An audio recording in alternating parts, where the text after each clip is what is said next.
Challenge किया गया है सुप्रीम कोर्ट में और इस बाबत कई याचिकाएं डाली गई थी जिस पर आज सुनवाई हो रही है। कोर्ट रूम में असदुद्दीन ओवैसी भी मौजूद हैं, मुख्य याचिकाकर्ता हैं इस मामले में एआईएमआईएम के चीफ असदुद्दीन ओवैसी और वो भी कोर्ट रूम में मौजूद हैं।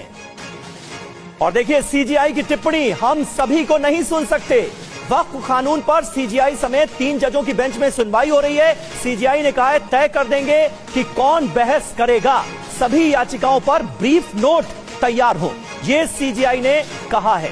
सीजीआई ने वकील से कहा क्या मामला हाईकोर्ट भेजें, कपिल सिब्बल वक्फ कानून के विरोध में है, हम सभी को नहीं सुन सकते। इस बीच सीजीआई की यह महत्वपूर्ण टिप्पणी सामने आई है।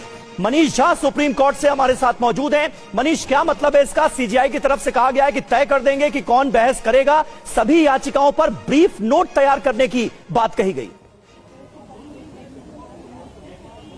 बिल्कुल, देखिए संसद के बाद अब सुप्रीम कोर्ट है जिसे वक्फ कानून को लेकर अपना फैसला सुनाना है, लेकिन उससे पहले जब वक्फ कानून को चुनौती देते हुए याचिकाएं सुप्रीम कोर्ट में पहुंची तो वो 1-2 नहीं बल्कि 70 से अधिक याचिकाएं हैं। इसी वजह से सुप्रीम कोर्ट में आज चीफ जस्टिस संजीव खन्ना ने कहा कि अगर हम सबको सुनेंगे और सब अगर एक ही दलील को दोहराते रहेंगे तो ये प्रैक्टिकली पॉसिबल नहीं होगा। तो इसीलिए सबसे पहली शर्त तो यही है कि जब इतनी सारी याचिकाएं हैं तो हम ये तय कर देंगे कि कौन कौन इसमें से अपना पक्ष रखेगा।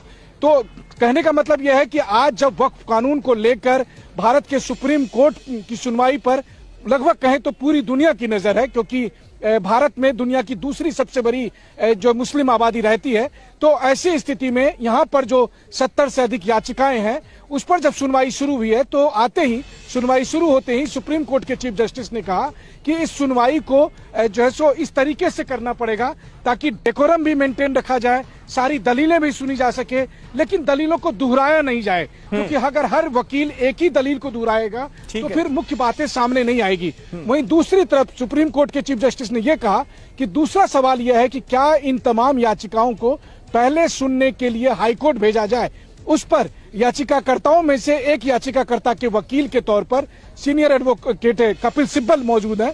उन्होंने कहा कि दरअसल ये संविधान के अनुच्छेद 26 के तहत आता है और इसीलिए ऐसे मामले में सुप्रीम कोर्ट को ही इस पर सुनवाई करनी चाहिए। हम इस वक्त अपने दर्शकों को बता दें कि मेरे कैमरे के ठीक पीछे जो आप गुम्बद देख रहे हैं, इसी गुम्बद के ठीक नीचे में है सुप्रीम कोर्ट के चीफ जस्टिस का कोर्ट रूम, और वो बहुत बड़ा कोर्ट रूम है, लेकिन इस वक्त इस मामले की सुनवाई के दौरान वो खचाखच भरा हुआ है। उसमें राजनेता भी हैं, उसमें धार्मिक संस्थाओं से जुड़े लोग भी हैं और